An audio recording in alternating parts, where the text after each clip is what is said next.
Hola, mi nombre es Ana María Ortega Moreno, soy de la Corporación Universitaria Minuto de Dios. Estoy en el 10º semestre y este es mi video de experiencia exitosa en mi práctica pedagógica. Quiero compartir con ustedes mi experiencia como practicante en el jardín infantil aquí entre niños en el barrio Sayago, ubicado en la ciudad de Cúcuta.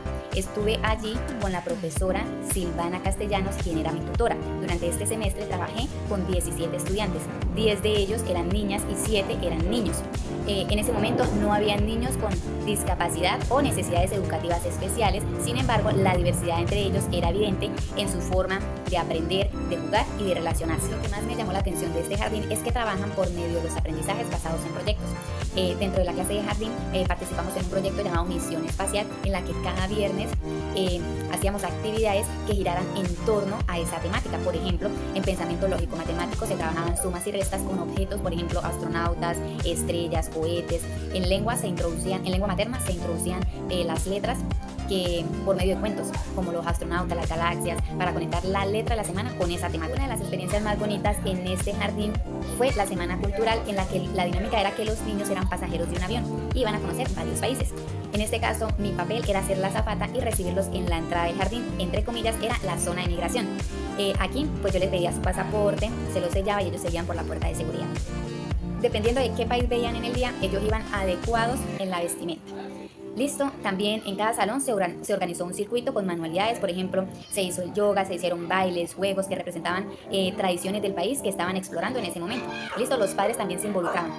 Según el país, algunos eran invitados para quedarse y hacer las actividades con nosotros, o decoraban los espacios, y hasta algunos padres trajeron comida típica para compartir. Cada salón tenía su tiempo. Por ejemplo, 15 minutos y se tocaba el timbre, donde era la señal que tenían que intercambiar de salón. ¿Listo? También se me sorprendió muchísimo el nivel de recursos que tiene el jardín para la decoración, para organizaciones de eventos, para manualidades. A veces las maestras aportaban desde su bolsillo para darle a los niños nuevas experiencias o simplemente para tener un pequeño detalle con ellos, ya sea un compartir. Eso me pareció un acto de entrega y de compromiso muy grande. En la parte social y familiar se organizaron momentos muy especiales, por ejemplo la cena navideña para los niños y familiares. En este caso, pues la idea era que los niños fueran con los abuelitos, pero no todos los niños pues tienen abuelos, entonces iban en representación de ellos, iban los papás. Listo, donde cada salón, bueno, en general el jardín preparó para todos un juego entre los niños y los abuelos o padres de familia para que se integraran.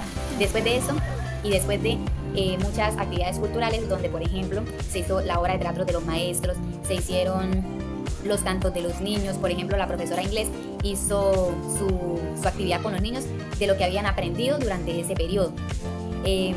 También pasó un niño mostrando su talento, que era tocar el piano. Listo, entonces fue un momento bastante de alegría.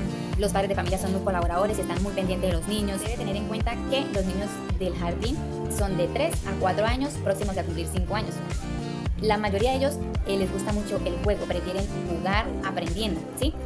Pero se puede o pude evidenciar el rápido aprendizaje mediante el juego o las experiencias vivenciales que tiene el jardín.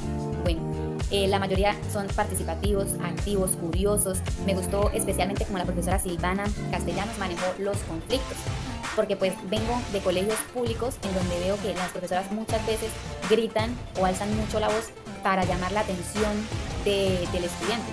En cambio, en esta ocasión pude evidenciar cómo la docente maneja su tono de voz, se pone al nivel de los niños y los escucha por parte y parte, se llega a una solución y los hace que se den un abrazo, un apretón de manos, que se digan disculpen, yo no lo vuelvo a hacer, y que olviden rápido el conflicto y vuelvan a retomar en lo que están, ¿sí? Es una forma muy poderosa de reconciliación.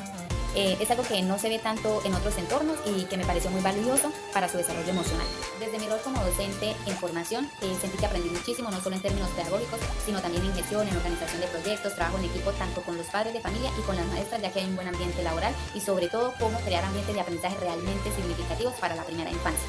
Para cerrar, quiero decir que esta experiencia me ha reafirmado las ganas o el deseo que quiero trabajar en la educación infantil. Ver cómo los niños vivencian el aprendizaje y cómo los proyectos pueden transformar su forma de entender el mundo. Muchas gracias por permitirme compartir con ustedes mi experiencia.